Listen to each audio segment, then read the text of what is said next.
students, I am Ravi Kumar, lecturer in English at Government Silojubli PU College, Newtown, Bhadravati. Today, I am going to speak about the lesson in our second PU textbook, 4th unit, Everything I Need to Know Learned in the Forest. This lesson is written by Vandana Shiva. Vandana Shiva is an Indian ecologist. She has written a number of books about ecology.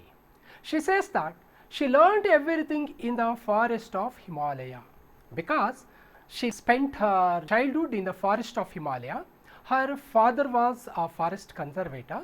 Her mother was a farmer. She was composing the songs and poems were about trees, forests and Indian civilizations. So Vandana Shiva got interest in ecology. Then in 1970, Vandana Shiva participated in Chipko movement. ಅಂದರೆ ವಂದನಾ ಶಿವ ಅವರು ಯಾವಾಗ ಅವರಿಗೆ ಪರಿಸರದ ಬಗ್ಗೆ ಕಾಳಜಿ ಬಂತೋ ಆಗ ಅವರು ಹೆಚ್ಚು ಪರಿಸರದ ಬಗ್ಗೆ ತಿಳ್ಕೊಳ್ತಾ ಹೋದರು. 1970ರಲ್ಲಿ ಅವರು ಚಿಪ್ಕೋ ಚಳವಳಿಯಲ್ಲಿ ಭಾಗವಹಿಸಿದರು. ಚಿಪ್ಕೋ ಚಳವಳಿ ಅಂತ ಹೇಳಿದ್ರೆ ಕನ್ನಡದಲ್ಲಿ ಅದನ್ನು ಅಪ್ಪಿಕೋ ಚಳವಳಿ ಅಂತ ಹೇಳಿ ಕರೀತಾರೆ. ಈ ಹಿಮಾಲಯ ಪ್ರಾಂತ್ಯದಲ್ಲಿರ್ತಕ್ಕಂಥ ಹಳ್ಳಿಗಳ ಹೆಣ್ಮಕ್ಕಳಿಗೆ ಈ ಅರಣ್ಯ ನಾಶದಿಂದ ಉಂಟಾಗ್ತಕ್ಕಂಥ ಸಮಸ್ಯೆಗಳ ಬಗ್ಗೆ ಗೊತ್ತಿರುತ್ತೆ. ಹಾಗಾಗಿ ಅವರು ಈ ಅರಣ್ಯ ನಾಶವನ್ನು ವಿರೋಧಿಸಿ ಅವರು ಸ್ವತಃ ಅವರಾಗಿ ಹೊರಗೆ ಬಂದು ಪ್ರತಿಭಟನೆಯನ್ನು ಮಾಡ್ತಾರೆ. ಹೇಗಪ್ಪ ಅಂದರೆ ಹಿಮಾಲಯ ಪ್ರಾಂತ್ಯದಲ್ಲಿರ್ತಕ್ಕಂಥ ಆ ಕಾಡಿನ ಮರಗಳನ್ನು ಅಪ್ಕೊಳ್ಳೋದ್ರ ಮೂಲಕ ನೀವು ಮರಗಳನ್ನು ಕಡಿಯೋದಾದರೆ ನಮ್ಮನ್ನು ಕಡಿರಿ, ಆನಂತರ ಮರಗಿಡಗಳನ್ನು ಕಡಿರಿ ಅಂತ ಪ್ರತಿಭಟನೆಯನ್ನು ಮಾಡಿ ವಂದನಾ ಶಿವ ಈ ಒಂದು ಚಳವಳಿಯಲ್ಲಿ ಭಾಗವಹಿಸ್ತಾರೆ. ಅಲ್ಲಿನ ಹೆಣ್ಮಕ್ಳಿಗೆ ಗೊತ್ತಿರುತ್ತೆ ಈ ಕಾಡಿನ ನಾಶದಿಂದ ಲ್ಯಾಂಡ್ ಸ್ಲೈಡ್ಸ್ ಆಗುತ್ತೆ, ಅಂದರೆ ಭೂ ಸವಕಳಿ ಆಗುತ್ತೆ, ಕುಡಿಯುವ ನೀರಿನ ಸಮಸ್ಯೆ ಆಗುತ್ತೆ, ಬರಗಾಲ ಬರುತ್ತೆ, ದನಕರುಗಳಿಗೆ ಮೇವು ಸಿಗಲ್ಲ ಅಂತಕ್ಕಂಥದ್ದನ್ನು ಅರ್ಥಕೊಂಡಿರ್ತಾರೆ. ಹಾಗಾಗಿ ಅವರು ಈ ಚಿಪ್ಕೋ ಚಳವಳಿಯನ್ನು ಮಾಡ್ತಾರೆ. ವಂದನಾ ಶಿವ ಈ ಚಿಪ್ಕೋ ಚಳವಳಿಯಲ್ಲಿ ಭಾಗವಹಿಸಿದಾಗ ಅವರ ಪ್ರಕೃತಿಯ ಬಗ್ಗೆ ಕಾಳಜಿ ಇನ್ನೂ ಹೆಚ್ಚಾಗುತ್ತೆ. ನಂತರ ಅವರು 1973ರಲ್ಲಿ ಕೆನಡಾಕ್ಕೆ ಹೋಗಬೇಕಾಗಿರುತ್ತೆ. PhD ಮಾಡೋಕ್ಕೋಸ್ಕರ ಕೆನಡಾಕ್ಕೆ ಹೋಗಬೇಕಾಗಿರುತ್ತೆ. ಹೋಗೋದಕ್ಕಿಂತ ಮೊದಲು ಅವರು ಈ ಹಿಂದೆ ನೋಡಿದಂಥ ಗಿಡ ಮರಗಳು, ಕಾಡು ಮತ್ತು ಅಲ್ಲಿರ್ತಕ್ಕಂಥ ಸ್ಟ್ರೀಮ್ನೆಲ್ಲ ನೋಡಬೇಕು, ಆ ನೀರಲ್ಲಿ ಎಂಜಾಯ್ ಮಾಡಬೇಕು ಅಂತ ಕಾಡಿಗೆ ಹೋಗ್ತಾರೆ. ಆದರೆ ಅಲ್ಲಿ ಕಾಡು ಸಂಪೂರ್ಣ ನಾಶವಾಗ್ಬಿಟ್ಟಿರುತ್ತೆ ಮತ್ತು ಆ ಸ್ಟ್ರೀಮ್ ಬತ್ತಿ ಹೋಗಿರುತ್ತೆ, ನೀರೇ ಇರೋದಿಲ್ಲ. ಆಗ ವಂದನಾ ಶಿವ ಡಿಸೈಡ್ ಮಾಡ್ತಾರೆ, ಎಸ್, ನಾನು ವಾಲಂಟಿಯರ್ ಆಗಿ ಈ ಚಿಪ್ಕೋ ಚಳವಳಿಯಲ್ಲಿ ಭಾಗವಹಿಸಿ ಜನಗಳಲ್ಲಿ ಒಂದು ಮೆಸೇಜನ್ನು ಕೊಡಬೇಕು, ಅವರಲ್ಲಿ ಕಾಡಿನ ನಾಶದಿಂದ ಆಗ್ತಕ್ಕಂಥ ಸಮಸ್ಯೆಯ ಬಗ್ಗೆ ಅರಿವನ್ನು ಮೂಡಿಸಬೇಕು ಅಂತ ಇವರು ವಾಲಂಟಿಯರ್ ಆಗ್ತಾರೆ ಮತ್ತು ಅನೇಕ ಪಾದಯಾತ್ರೆಗಳನ್ನು ಮಾಡ್ತಾರೆ. ಪಾದಯಾತ್ರೆಗಳನ್ನು ಮಾಡೋದ್ರ ಮೂಲಕ ಚಿಪ್ಕೋ ಚಳವಳಿಯನ್ನು ತೀವ್ರಗೊಳಿಸ್ತಾರೆ. ನಂತರ ಅವರಿಗೆ ಈ ಚಿಪ್ಕೋ ಚಳವಳಿಯಿಂದ ಗೊತ್ತಾಗುತ್ತೆ ಈ ಬಿಯಾಂಡ್ ಮೊನೋಕಲ್ಚರ್ ಅಂತ. ಅಂದರೆ ಇದುವರೆಗೂ ರೈತರು ತಮ್ಮ ಹೊಲಗದ್ದೆಗಳಲ್ಲಿ ಒಂದೇ ಥರದ ಬೆಳೆಗಳನ್ನು ಬೆಳೀತಿರ್ತಾರೆ. ಆದರೆ ಬಯೋಡೈವರ್ಸಿಟಿ ಅಂತಕ್ಕಂಥದ್ದು ಇದೆಯಲ್ಲ, ಅಂದರೆ ಜೀವ ವೈವಿಧ್ಯತೆ, ಡೈವರ್ಸಿಟಿ ಅಂದರೆ ಒಂದು ಹೊಲಗದ್ದೆಯಲ್ಲಿ ಒಂದೇ ಥರದ ಬೆಳೆಯನ್ನು ಬೆಳೆಯೋದ್ರ ಬದಲಿಗೆ ಮಿಶ್ರ ಬೇಸಾಯ ಥರ ಬೇರೆ ಬೇರೆ ಬೆಳೆಗಳನ್ನು ಒಟ್ಟಾಗಿ ಬೆಳೀತಕ್ಕಂಥದ್ದು. ಅವ್ರಿಗೆ ಗೊತ್ತಾಗುತ್ತೆ ಈ ಬಯೋಡೈವರ್ಸಿಟಿಯಿಂದ ದೇಶದ ಆಹಾರ ಸಮಸ್ಯೆಯನ್ನು ಮತ್ತು ನ್ಯೂಟ್ರಿಷನ್ ಸಮಸ್ಯೆಯನ್ನು ಬಗೆಹರಿಸ್ಬೋದು ಅನ್ನೋದು ಅವ್ರಿಗೆ ಗೊತ್ತಾಗುತ್ತೆ. ಹಾಗಾಗಿ ಅವರು ಅಲ್ಲಿನ ಸುತ್ತಮುತ್ತಲಿನ ರೈತರನ್ನ ಸೇರಿಸ್ಕೊಂಡು ಅವರಿಂದ ಸುಮಾರಷ್ಟು ವಿವಿಧ ರೀತಿಯ ಬಿತ್ತನೆಯ ಬೀಜದ ಧಾನ್ಯಗಳನ್ನು ಒಟ್ಟುಗೂಡಿಸ್ತಾರೆ. ಸುಮಾರು 630ರಷ್ಟು ವೆರೈಟೀಸ್ ಭತ್ತದ ಬೀಜಗಳನ್ನು, 150 ಹೆಚ್ಚು ವೆರೈಟಿಯ ಗೋಧಿಯ ಬೀಜಗಳನ್ನು ಕಲೆಕ್ಟ್ ಮಾಡ್ಕೊಳ್ತಾರೆ. ನಂತರ ಈ ಬಿತ್ತನೆ ಬೀಜಗಳನ್ನು ಕೊಡೋಕ್ಕೋಸ್ಕರ ದೇಶಾದ್ಯಂತ ಸುಮಾರು 106 ಬೀಜ ಕೇಂದ್ರಗಳನ್ನು ಸ್ಥಾಪನೆ ಮಾಡ್ತಾರೆ. ಹೀಗೆ ಬೀಜ ಕೇಂದ್ರಗಳನ್ನು ಸ್ಥಾಪನೆ ಮಾಡಿ ಹೆಚ್ಚು ಉತ್ಪಾದನೆ ಮಾಡಬೇಕು ಅನ್ನೋದನ್ನು ವಂದನಾ ಶಿವ ಕಂಡುಕೊಳ್ತಾರೆ. ಹೀಗೆ ಅವರಿಗೆ ಎಕಾಲಜಿ ಬಗ್ಗೆ, ಪರಿಸರದ ಬಗ್ಗೆ, ಪ್ರಕೃತಿಯ ಬಗ್ಗೆ ಹೆಚ್ಚಿನ ಅರಿವು ಉಂಟಾಗುತ್ತೆ. ಹಾಗಾಗಿ ಅವರು ಅನೇಕ ಪುಸ್ತಕಗಳನ್ನೇ ಬರೀತಾರೆ ಈ ಪ್ರಕೃತಿಯ ಬಗ್ಗೆ, ಎಕಾಲಜಿಯ ಬಗ್ಗೆ. ನಂತರ ಅವರು ಹೇಳ್ತಾರೆ, ಪ್ರಕೃತಿ ಅಂತಕ್ಕಂಥದ್ದು ನಮಗೆ ಗುರು ಇದ್ದ ಹಾಗೆ. ಯಾಕೆಂದರೆ ಬಯೋಡೈವರ್ಸಿಟಿಯಿಂದ ನಾವು ಹೆಚ್ಚು ಉತ್ಪಾದನೆ ಮಾಡ್ಬೋದು ಅನ್ನೋದು ಯಾಕೆ ಗೊತ್ತಾಗುತ್ತೆ ಅಂದರೆ, ಕಾಡಲ್ಲಿ ಒಂದೇ ಥರದ ಮರಗಳಿರಲ್ಲ, ಅಲ್ಲಿ ಬೇರೆ ಬೇರೆ ರೀತಿಯ ಭಿನ್ನವಾದ ಮರಗಳು, ಬೇರೆ ಬೇರೆ ಜಾತಿಯ ಪ್ರಾಣಿ ಪಕ್ಷಿಗಳು ಒಟ್ಟಾಗಿ ಬದುಕ್ತವೆ. ಎಷ್ಟು ಸೌಹಾರ್ದತೆ ಇದೆ ಅಲ್ಲಿ. ಆದರೆ ನಮ್ಮಲ್ಲಿ ಸೌಹಾರ್ದತೆ ಬರಬೇಕು ಅಂದರೆ ನಮ್ಮಲ್ಲಿ ಕೂಡ ಡೈವರ್ಸಿಟಿ ಬೇಕು ಅಂತಕ್ಕಂಥದ್ದನ್ನು ಕಂಡುಕೊಳ್ತಾರೆ. ಹೀಗೆ ಬಯೋಡೈವರ್ಸಿಟಿಯಿಂದ ಹೆಚ್ಚು ಧಾನ್ಯವನ್ನು ಉತ್ಪಾದನೆ ಮಾಡೋದ್ರ ಮೂಲಕ ನಮ್ಮಲ್ಲಿ ಯೂನಿಟಿಯನ್ನು ಕಂಡುಕೋಬೋದು ಅನ್ನೋದನ್ನು ವಂದನಾ ಶಿವ ಅವರು ಹೇಳ್ತಾ ಹೋಗ್ತಾರೆ. ಇಲ್ಲೇನಾಗಿದೆ ಅಂತ ಹೇಳಿದರೆ, ಪ್ರಕೃತಿ ನಮಗೆ ಗುರುವಾಗಿದೆ. ಮನುಷ್ಯ ನಾವೇನು ತಿಳ್ಕೊಂಡಿದ್ದೀವಪ್ಪ ಅಂದರೆ, ನಾವು ಈ ಪ್ರಪಂಚದ ಅಥವಾ ಈ ಭೂಮಿಯ ಕೇಂದ್ರ ಬಿಂದು ಅಂತ, ನಾವೇ ಎಲ್ಲ ಭೂಮಿಯನ್ನು ಆಳ್ತಾ ಇದ್ವಿ, ನಮ್ಮಿಂದನೇ ಈ ಪ್ರಪಂಚ ಅಂತ. ಆದರೆ ಮನುಷ್ಯ ಕೇಂದ್ರ ಬಿಂದು ಅಲ್ಲ, ಮನುಷ್ಯನು ಕೂಡ ಪ್ರಕೃತಿಯೊಡನೆ ಸೃಷ್ಟಿಯಾಗಲ್ಪಟ್ಟಿರ್ತಕ್ಕಂಥ, ನಾವು ಕೂಡ ಈ ಪ್ರಕೃತಿಯ ಒಂದು ಭಾಗ. ಹಾಗಿರಬೇಕಾದ್ರೆ ನಮ್ಮ ಮನುಷ್ಯನ ಕರ್ತವ್ಯ ಏನಪ್ಪ ಅಂದರೆ ಪ್ರಕೃತಿಯ ಹಕ್ಕುಗಳನ್ನು ಮತ್ತು ಅದರ ರೈಟ್ಸನ್ನು, ಹಕ್ಕುಗಳನ್ನು ಸಂರಕ್ಷಣೆ ಮಾಡೋದಾಗಿದೆ. ನಾವು ಸಂರಕ್ಷಣೆ ಮಾಡಬೇಕಾಗಿದೆ. ಆದ್ದರಿಂದ ಈ ಇಕ್ವಡಾರ್ ಅಂತಕ್ಕಂಥ ದೇಶ, ಸೌತ್ ಅಮೇರಿಕನ್ ದೇಶದಲ್ಲಿ ಅವರು ತಮ್ಮ ಕಾನ್ಸ್ಟಿಟ್ಯೂಷನ್ನಲ್ಲೇ ಪ್ರಕೃತಿಯ ಹಕ್ಕುಗಳ ಬಗ್ಗೆ ಹೇಳಿದ್ದಾರೆ. ಅವರು ನಾವು ರಕ್ಷಣೆ ಮಾಡಬೇಕು ಅಂತೇಳಿ ತಮ್ಮ ಕಾನ್ಸ್ಟಿಟ್ಯೂಷನ್ನಲ್ಲಿ ತಂದಿದ್ದಾರೆ. ಮತ್ತು UN ಜನರಲ್ ಸೆಕ್ರೆಟರಿ ಹೇಳ್ತಾರೆ, ನಾವು we have to protect the rights of nature ಅಂತ ಹೇಳ್ತಾರೆ. ಅಷ್ಟೇ ಇಲ್ಲ, ಸೌತ್ ಆಫ್ರಿಕನ್ ಎನ್ವೈರ್ಮೆಂಟಲಿಸ್ಟ್ ಒಬ್ಬರಿದ್ದಾರೆ, ಕಾರ್ಮ್ಯಾಕ್ ಕಲಿನನ್ ಅಂತಕ್ಕಂಥವ್ರು. ಅವರು ಈ ಅಪಾರ್ಥೈಸ್ಡ್ ಲೈಫ್ನಿಂದನೇ ಇಷ್ಟೆಲ್ಲ ಏರುಪೇರುಗಳು ಆಗ್ತಾ ಇರೋದು ಅಂತ. ಅಪಾರ್ಥೈಸ್ಡ್ ಲೈಫ್ ಅಂದರೆ ಸಪ್ರೇಟ್ನೆಸ್ ಅಂತ. ಇಲ್ಲಿ ಮನುಷ್ಯ ಸಪ್ರೇಟ್ ಆಗಿದ್ದೀವಿ, ಅವನು ಕರಿಯ ನಾನು ಬಿಳಿಯ ಅಂತಕ್ಕಂಥ ಈ ಕಲರ್ ಬೇಸ್ಡ್ ಜೀವನ, ಮತ್ತು ಪ್ರಕೃತಿಗಿಂತ ನಾನು ಮೇಲು ಅಂತಕ್ಕಂತಹ ಜೀವನ, ಇದು ವೇರಿಯೇಷನ್ ಆಗಲಿಕ್ಕೆ ಕಾರಣ ಆಗಿದೆ. ಈಗ ಏನಾಗಿದೆ, ಮನುಷ್ಯ ಪ್ರಕೃತಿಯ ಮೇಲೆ ದಬ್ಬಾಳಿಕೆಯನ್ನು ಮಾಡ್ತಾ ಇದ್ದಾನೆ, ಮತ್ತು ಗಂಡಸು ಹೆಂಗಸಿನ ಮೇಲೆ ದಬ್ಬಾಳಿಕೆಯನ್ನು ಮಾಡ್ತಕ್ಕಂಥದ್ದು, ಶ್ರೀಮಂತ ಬಡವರ ಮೇಲೆ ದಬ್ಬಾಳಿಕೆ ಮಾಡ್ತಕ್ಕಂಥದ್ದು, ಇದೆಲ್ಲ ಎಂಡ್ ಆಗಬೇಕಾಗುತ್ತೆ. ನಾವೆಲ್ಲ ಯೂನಿಟಿಯಿಂದ ಒಟ್ಟಾಗಿ ಬದುಕಿದಾಗ ನೇಚರ್ ಬ್ಯಾಲೆನ್ಸ್ ಆಗುತ್ತೆ, ಪ್ರಕೃತಿ ಸಮತೋಲನದಲ್ಲಿರುತ್ತೆ ಅಂತ ಹೇಳ್ತಾರೆ. ಹೀಗೆ ಅದಕ್ಕೆ ಫೇಮಸ್ ಎಸ್ಸೇಯಿಸ್ಟ್ ಆಗಿರ್ತಕ್ಕಂಥ ಫ್ರಾನ್ಸಿಸ್ ಬೇಕನ್ ಹೇಳ್ತಾರೆ, ಈ ಮಾಡರ್ನ್ ಸೈನ್ಸ್ ಮತ್ತು ಟೆಕ್ನಾಲಜಿಯಿಂದಲೂ ಕೂಡ ಪರಿಸರ ನಾಶವಾಗುತ್ತೆ ಅಂತ. ಅದು ನಿಜ. ಯಾಕೆಂದರೆ ಮೊದಲೆಲ್ಲ ಕೊಡ್ಲಿಯಿಂದ ಮರಗಿಡಗಳನ್ನು ಕಡಿದು ನಾಶ ಮಾಡ್ತಾ ಇದ್ರು. ಈಗ ಮೆಷಿನ್ನ ಗರಗಸಗಳೆಲ್ಲ ಬಂದು, ಮತ್ತು ದೊಡ್ಡ ದೊಡ್ಡ ಮೆಷಿನ್ಗಳೆಲ್ಲ ಬಂದು, JCB ಅಂತ ಮೆಷಿನ್ಗಳೆಲ್ಲ ಬಂದು ನಾವೇನು ಮಾಡಿದ್ವಿ, ಭೂಮಿಯನ್ನು ಅಗಿದು ಬಗಿದು ತೆಗೆದು ಡೆಡ್ ಅರ್ತ್ ಮಾಡಿಬಿಟ್ಟಿದ್ದೀವಿ. ಭೂಮಿ ಸತ್ತು ಹೋಗಿದೆ. ಅದಕ್ಕೆ ವಂದನಾ ಶಿವ ಹೇಳ್ತಾರೆ, ಈ ಡೆಡ್ ಅರ್ತ್ ಕಾನ್ಸೆಪ್ಟಿಂದ ಎಕಾಲಜಿ, ಲಿವಿಂಗ್ ಅರ್ತ್ ಕಡೆ ನಾವು ಮೂವ್ ಆಗಬೇಕಾಗಿದೆ. ಎಲ್ಲ ಪ್ರಕೃತಿಯಲ್ಲಿರೋ ಪ್ರಾಣಿ ಪಕ್ಷಿಗಳ ಜೊತೆ ನಾವು ಬದುಕಬೇಕಾಗಿದೆ ಅಂತೇಳಿ ವಂದನಾ ಶಿವ ಹೇಳ್ತಾರೆ. ಮತ್ತು ಈ ಭೂಮಿಯೇ ಒಂದು ಯೂನಿವರ್ಸಿಟಿ ಇದ್ದ ಹಾಗೆ, earth university teachers us earth democracy. ಈ ಭೂಮಿ ಮೇಲೆ ಡೆಮೋಕ್ರಸಿ ಬೇಕು, ಪ್ರಾಣಿ ಪಕ್ಷಿಗಳು ಕೂಡ ಒಂದು ಸ್ವಾತಂತ್ರ್ಯ ಇದೆ, ಬದುಕುವ ಹಕ್ಕಿದೆ ಅನ್ನೋದನ್ನು ಕಲಿಸ್ಕೊಡ್ತಾ ಇದೆ. Earth university teachers us earth democracy ಅಂತ ಹೇಳ್ತಾರೆ. ಮತ್ತು ವಂದನಾ ಶಿವ ಅವರು ಈ ಪಾಠದ ಕೊನೆ ಭಾಗದಲ್ಲಿ ಪೋಯಿಟ್ರಿ ಆಫ್ ದ ಫಾರೆಸ್ಟ್ ಅಂತಕ್ಕಂಥ ಪಾರ್ಟ್ನಲ್ಲಿ ಹೇಳ್ತಾರೆ, ಭಾರತೀಯ ಸಂಸ್ಕೃತಿ ಏನಿದೆ, ಸಂಸ್ಕೃತಿ ಅಥವಾ ಕಲ್ಚರ್ ಅಂತ ಕರಿತೀವಿ, ಇದು ಕಾಡಿನಿಂದ ಬಂದಿರ್ತಾರೆ. ಈ ಅರ್ತ್ ಯೂನಿವರ್ಸಿಟಿ ರವೀಂದ್ರನಾಥ ಟ್ಯಾಗೂರ್ ಅವರಿಂದ ಪ್ರೇರೇಪಣೆ ಪಡೆದಿರ್ತಕ್ಕಂಥದ್ದು ಅಂತ. ರವೀಂದ್ರನಾಥ ಟ್ಯಾಗೂರ್ ಆಗಿನ ಕಾಲದಲ್ಲೇ ಒಂದು ಫಾರೆಸ್ಟ್ ಸ್ಕೂಲನ್ನು ಓಪನ್ ಮಾಡಿದರು. ಅದನ್ನು ಶಾಂತಿನಿಕೇತನ್ ಅಂತೇಳಿ ಕರೆದ್ರು. ಶಾಂತಿನಿಕೇತನ್ ಅಂದರೆ ಓಪನ್ ಫಾರೆಸ್ಟ್ನಲ್ಲಿ ಕಲಿತಕ್ಕಂಥದ್ದು, ಜ್ಞಾನವನ್ನು ಪ್ರಕೃತಿಯಲ್ಲಿ ಗಿಡ ಮರಗಳೊಂದಿಗೆ ಪ್ರಾಣಿ ಪಕ್ಷಿಗಳ ಮಧ್ಯದಲ್ಲಿ ಪಡಿತಕ್ಕಂಥದ್ದು. ಆ ನೋಡಿ, ಆಗ ಅವರು ಶುರು ಮಾಡಿರ್ತಕ್ಕಂಥ ಶಾಂತಿನಿಕೇತನ್ ಇವತ್ತು ವಿಶ್ವವಿದ್ಯಾನಿಲಯವಾಗಿದೆ. ಅರ್ತ್ ಯೂನಿವರ್ಸಿಟಿ ಅಂತಕ್ಕಂಥದ್ದು ಆ ಕಲ್ಪನೆ ಆಗಿನ ಕಾಲದಲ್ಲೇ ಬಂದಿರತಕ್ಕಂಥದ್ದು. ಹಾಗಾಗಿ ಟ್ಯಾಗೂರ್ ಅವರು ತಮ್ಮ ಎಸ್ಸೆ ತಪೋವನ್ ಅಂತಕ್ಕಂಥದ್ರಲ್ಲಿ ಹೇಳ್ತಾರೆ, ಈ ಭಾರತೀಯ ಸಂಸ್ಕೃತಿ ಅಥವಾ ಇಂಡಿಯನ್ ನಮ್ಮ ದೇಶದಲ್ಲಿರ್ತಕ್ಕಂಥ ಅತ್ಯುತ್ತಮವಾದ ಬರವಣಿಗೆಗಳಾಗಿರ್ಬೋದು, ಮತ್ತೆ ಇಂಟೆಲೆಕ್ಚುಯಲ್ ಜ್ಞಾನದ ಸಂಪತ್ತಾಗಿರ್ಬೋದು, ಅದೆಲ್ಲ ಬಂದಿರೋದು ಕಾಡಿನಲ್ಲಿರ್ತಕ್ಕಂಥ ಶಾಂತಿಯಿಂದ, ಪೀಸ್ ಆಫ್ ಮೈಂಡಿಂದ ಬಂದಿರತಕ್ಕಂಥದ್ದು, ನಗರಗಳಿಂದ ಅಲ್ಲ. ಆದ್ದರಿಂದ ಮತ್ತೆ ಪುನಃ ಪ್ರಕೃತಿಯೆಡೆಗೆ ಹೋದಾಗ ಪ್ರಕೃತಿ ಬ್ಯಾಲೆನ್ಸ್ ಆಗಿ ಸಮತೋಲನದಿಂದ ಸುಖವಾಗಿ ಬಾಳಲಿಕ್ಕೆ ಅನುಕೂಲ ಆಗುತ್ತೆ. ಮನುಷ್ಯ ಇಂಡಸ್ಟ್ರಿಯಲ್ ರೆವಲ್ಯೂಷನಿಂದ, ಕೈಗಾರಿಕಾ ಕ್ರಾಂತಿಯಿಂದಾಗಿ ಕೈಗಾರಿಕೆಗೆ ಬೇಕಾಗಿರ್ತಕ್ಕಂಥ ಕಚ್ಚಾ ವಸ್ತುಗಳನ್ನು ಪೂರೈಕೆ ಮಾಡೋಕ್ಕೋಸ್ಕರ ಭೂಮಿಯನ್ನು ಸಂಪೂರ್ಣ ಅಗೆದು ಬಗ್ದು ಹಾಕ್ಬಿಟ್ಟಿದ್ದೀವಿ. ಆದ್ದರಿಂದ ಈ ಭೂಮಿಗೆ ಮತ್ತೆ ಜೀವ ತುಂಬಬೇಕಾಗಿದೆ ಅಂತೇಳಿ ವಂದನಾ ಶಿವ ಹೇಳ್ತಾರೆ. Well students, if you are asked in your examination about this Vandana Shiva, you will have to write in your own words in simple English.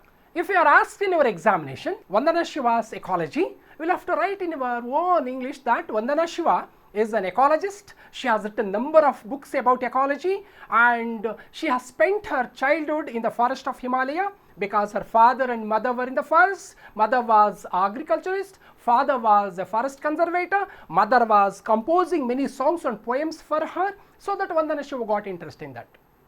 Then Vandana Shiva participated in Chipko movement. Chipko movement is a non-violent response to a large-scale deforestation. Then the women of that Himalayan range, they came out from their home and protested against cutting the trees. They knew that deforestation leads to the drought, shortage of water, shortage of food for the cattle, so that they hugged the trees and told to the woodcutters, cut us first before cutting the trees. Like that they protested. Vandana Shiva remembers an incident.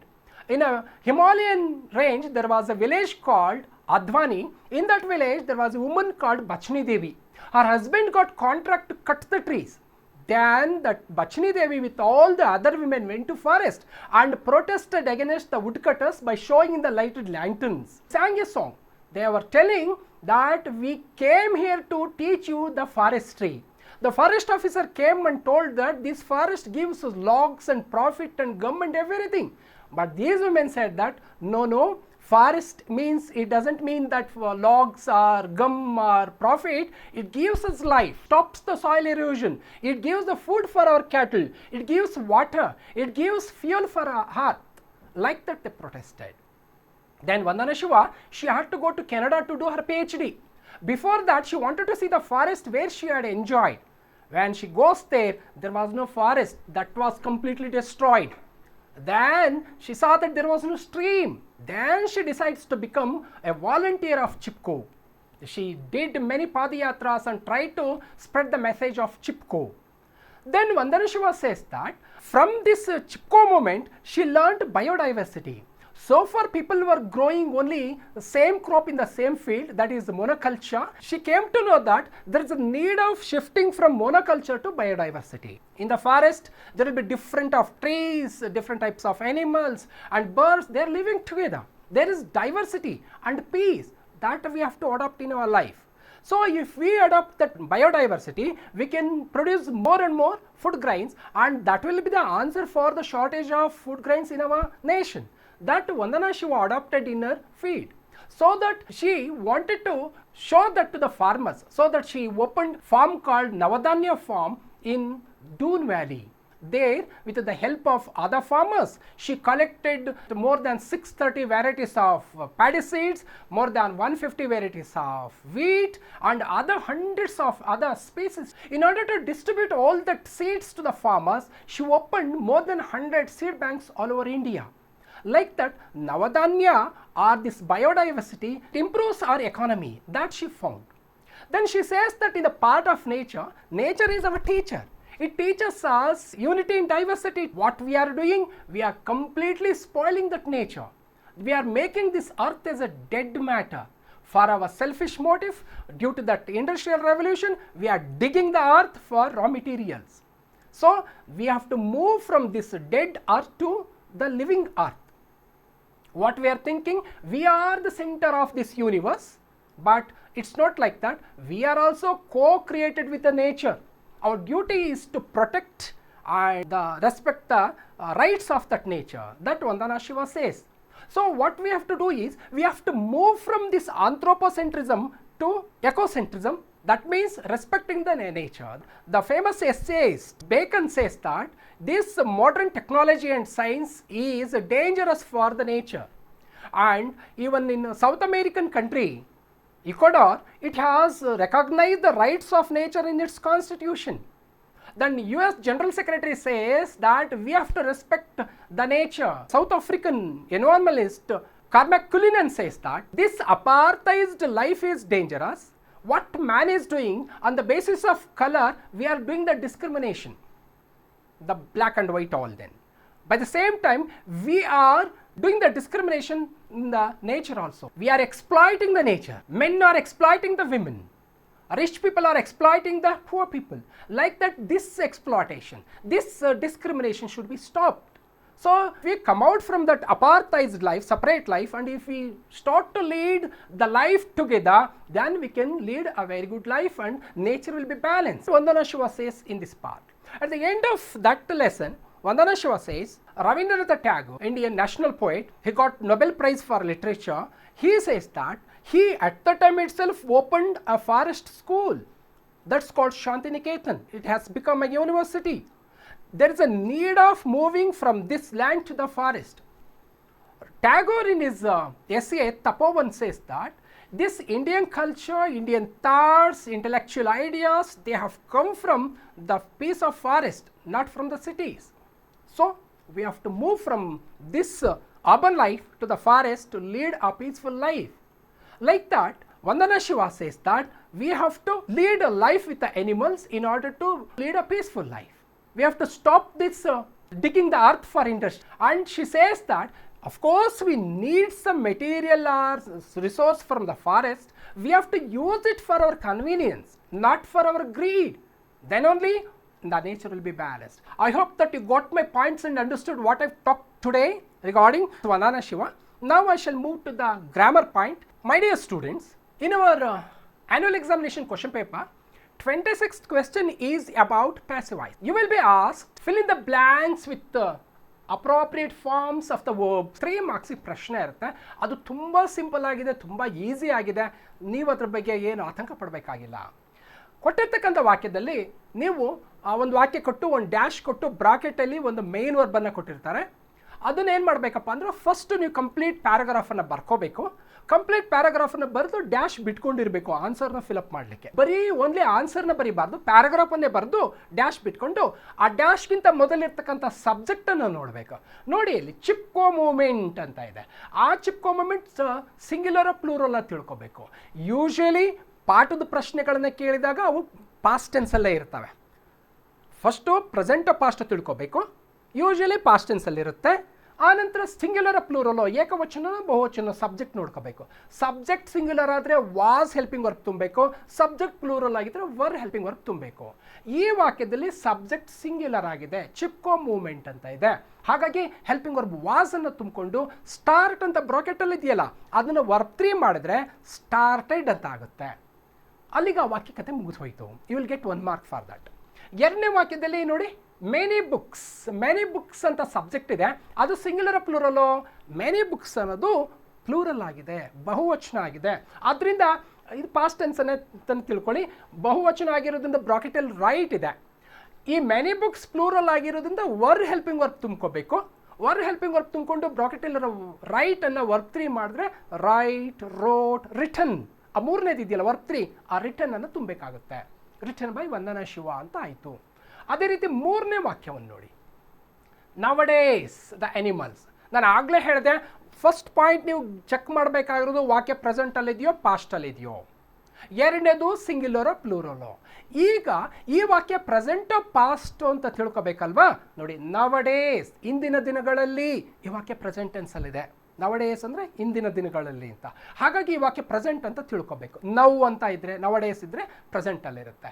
So nowadays ಪ್ರೆಸೆಂಟಲ್ಲಿದೆ. The animals ಅನ್ನೋ subject ಪ್ಲೂರಲಲ್ಲಿರೋದ್ರಿಂದ ಪ್ರೆಸೆಂಟ್ನ plural helping verb are ಅನ್ನು ತುಂಬಬೇಕಾಗುತ್ತೆ. Nowadays the animals are verb ಬ್ರಾಕೆಟಲ್ಲಿ see ಇದೆಯಲ್ಲ ಅದು verb 3 ಮಾಡಿದ್ರೆ ಸೀನ್ ಆಗಿಬಿಡುತ್ತೆ. Seen in the pictures. ಅಲ್ಲಿಗೆ 1 ಮಾರ್ಕ್ ಸಿಕ್ಬಿಡುತ್ತೆ. ಮತ್ತು 4ನೇ ವಾಕ್ಯವನ್ನು ನೋಡಿ, all the questions dash answer by me today ಅಂತ ವಾಕ್ಯ ಇದೆ. ಇಲ್ಲಿ ಆಲ್ ದ ಕ್ವೆಶ್ಚನ್ಸ್ ಸಿಂಗ್ಯುಲರ್ ಪ್ಲೂರಲ್ಲೋ, ಆಲ್ ದ ಕ್ವೆಶ್ಚನ್ಸ್ ಎಲ್ಲ ಪ್ರಶ್ನೆಗಳು ಬಹುವಚನ ಇದೆ, ಪ್ಲೂರಲಲ್ಲಿದೆ. ಮತ್ತು ವಾಕ್ಯದಲ್ಲಿ ಟುಡೇ ಅಂತ ಇದೆ. ಟುಡೇ ಅಂತ ಬಂದರೆ ಪ್ರೆಸೆಂಟ್ ಅಂತ ತಿಳ್ಕೊಬೇಕು. ಇದು ಎಕ್ಸಾಂಪಲ್ಗೋಸ್ಕರ ನಾನು ನಿಮಗೆ ಕೊಟ್ಟಿದ್ದೀನಿ. ಟುಡೇ ಅಂತ ಬಂದಿದೆ, ಪ್ರೆಸೆಂಟ್ ಅಂತ ತಿಳ್ಕೊಬೇಕು. ಆಲ್ ದ ಕ್ವೆಶ್ಚನ್ಸ್ ಬಹುವಚನ ಇದೆ, ಆದ್ದರಿಂದ ಆರ್ ಹೆಲ್ಪಿಂಗ್ ವರ್ಬ್ ಸೇರಿಸ್ಕೊಳ್ತೀರಿ. ಆರ್ ಹೆಲ್ಪಿಂಗ್ ವರ್ಬ್ ಸೇರಿಸ್ಕೊಂಡ್ಮೇಲೆ ಬ್ರಾಕೆಟಲ್ಲಿರ್ತಕ್ಕಂಥ ಆನ್ಸರ್ ಇದೆಯಲ್ಲ ಅದನ್ನು ವರ್ಬ್ 3 ಮಾಡಿದ್ರೆ ಆನ್ಸರ್ಡ್ ಬೈ ಮೀ ಟುಡೇ, ಮುಗಿದೋಯ್ತು. ಈ ರೀತಿ 3 ಮಾರ್ಕ್ಸ್ನ ಪ್ರಶ್ನೆಗಳು ಬರುತ್ತೆ. ನೋಡೋಣ, ಪರೀಕ್ಷೆಗೆ ಬಂದಿರತಕ್ಕಂಥ ಒಂದು ಕ್ವೆಶ್ಚನ್ ಪೇಪರನ್ನು ಸಾಲ್ವ್ ಮಾಡೋಣ. ಇದು 2019 ಮಾರ್ಚ್ನ ಕ್ವೆಶ್ಚನ್ ಪೇಪರ್. ನೋಡಿ, the criminal dash sentence for life, A god dash place over him, every day the food dash bring by the god from the palace kitchen ಅಂತ ಇದೆ. ಇಲ್ಲಿ ಡ್ಯಾಶನ್ನು ನೀವು ಇದೇ ರೀತಿ ಪ್ಯಾರಾಗ್ರಾಫನ್ನು ಪರೀಕ್ಷೆಯಲ್ಲಿ ಬರ್ಕೊಂಡು ಡ್ಯಾಶನ್ನು ಬಿಟ್ಕೊಳ್ಳಿ. ಸಬ್ಜೆಕ್ಟನ್ನು ನೋಡಿ, the criminal singular plural, singular ಇದೆ ಅಂದರೆ ಏಕವಚನ ಇದೆ, ಆದ್ದರಿಂದ ವಾಸ್ ಹೆಲ್ಪಿಂಗ್ ವರ್ಕ್ ತುಂಬ್ತೀರಿ. ಬ್ರಾಕೆಟಲ್ಲರ್ ಸೆಂಟೆನ್ಸ್ ಇದೆಯಲ್ಲ ಅದನ್ನು ವರ್ಕ್ 3 ಮಾಡಿದ್ರೆ ಸೆಂಟೆನ್ಸ್ಡ್ ಆಯಿತು. ಫಾರ್ ಲೈಫ್ ಅಲ್ಲಿಗೆ ಅದು ಕತೆ ಮುಗೀತು. Next a guard singular plural, singular, a guard ಒಬ್ಬ ಗಾರ್ಡ್, ಅದನ್ನು ಮತ್ತೆ ವಾಸನ್ನು ಫಿಲಪ್ ಮಾಡ್ತೀರಿ. ಬ್ರಾಕೆಟಲ್ಲಿ ಪ್ಲೇಸ್ ಇದೆಯಲ್ಲ ಅದನ್ನು ವರ್ಕ್ 3 ಮಾಡಿದ್ರೆ ಪ್ಲೇಸ್ಡ್ ಆಯಿತು, placed over him. Every day the food ಮತ್ತೆ ಅದು ಸಿಂಗ್ಯುಲರ್ ಏಕವಚನ, ದ ಫುಡ್ ಏಕವಚನ ಆಗಿರೋದ್ರಿಂದ ಮತ್ತೆ ವಾಸನ ತುಂಬ್ತೀರಿ. ಬ್ರಾಕೆಟಲ್ಲಿ ಬ್ರಿಂಗ್ ಇದೆಯಲ್ಲ, ಬ್ರಿಂಗನ್ನು ಇಲ್ಲಿ ಭಾಳ ಇಂಪಾರ್ಟೆಂಟ್ ಅಂದರೆ ನೀವು 3rd ಫಾರ್ಮ್ ಮಾಡೋದು, ಅದು ತಪ್ಪು ಮಾಡಿದ್ರೆ ಮಾರ್ಕ್ಸ್ ಸಿಗೋದೇ ಇಲ್ಲ ನಿಮಗೆ. ಬ್ರಿಂಗ್ ಇದೆಯಲ್ಲ ಅದನ್ನು ಕರೆಕ್ಟಾಗಿ ಮಾಡಬೇಕು. ಬ್ರಿಂಗ್, ಬ್ರಾಟ್ ವರ್ಕ್ 3 ಬ್ರಾಟ್ ಆಯಿತು. Brought by the god from the palace kitchen. ಈ ರೀತಿ 3 ಮಾರ್ಕ್ಸ್ಗೆ ಪ್ಯಾಸಿವ್ ವಾಯ್ಸಲ್ಲಿ ಮಾರ್ಕ್ಸ್ ಬಂದ್ಬಿಡುತ್ತೆ. ಎರಡನೇದನ್ನು ನೋಡಿ, Navdanya farm dash start. Navdanya farm singular plural, singular ಆಗಿರೋದ್ರಿಂದ ನವಧಾನ್ಯ ಫಾರ್ಮ್ ವಾಸ್, ಸ್ಟಾರ್ಟ್ನ ವರ್ಕ್ 3 ಮಾಡಿದ್ರೆ started, in Doon valley. Varieties of seeds ಬಹುವಚನ ಇದೆ ಅಂದರೆ ಪ್ಲೂರಲಲ್ಲಿದೆ, ಆದ್ದರಿಂದ ಅದು ವರ್ ಅಂತ. ವೆರೈಟೀಸ್ ಆಫ್ ಸೀಡ್ಸ್ ವರ್, ಪ್ರೊಡ್ಯೂಸ್ನ ವರ್ಕ್ 3 ಮಾಡಿದ್ರೆ ಪ್ರೊಡ್ಯೂಸ್ಡ್ ದೇರ್. ಫಾರ್ಮರ್ಸ್ ಬಹುವಚನ ಇದೆ, ಫಾರ್ಮರ್ ಸಬ್ಜೆಕ್ಟು, ಆದ್ದರಿಂದ ವರ್ ಹೆಲ್ಪಿಂಗ್ ವರ್ಕ್ ತಿಳ್ಕೊಳ್ತೀರಿ. Farmers were. ಗಿವ್ ಅನ್ನ ವರ್ಕ್ 3 ಮಾಡಿದ್ರೆ given the seeds freely. Well students, I hope that you got some points from my analysis. Okay, good luck.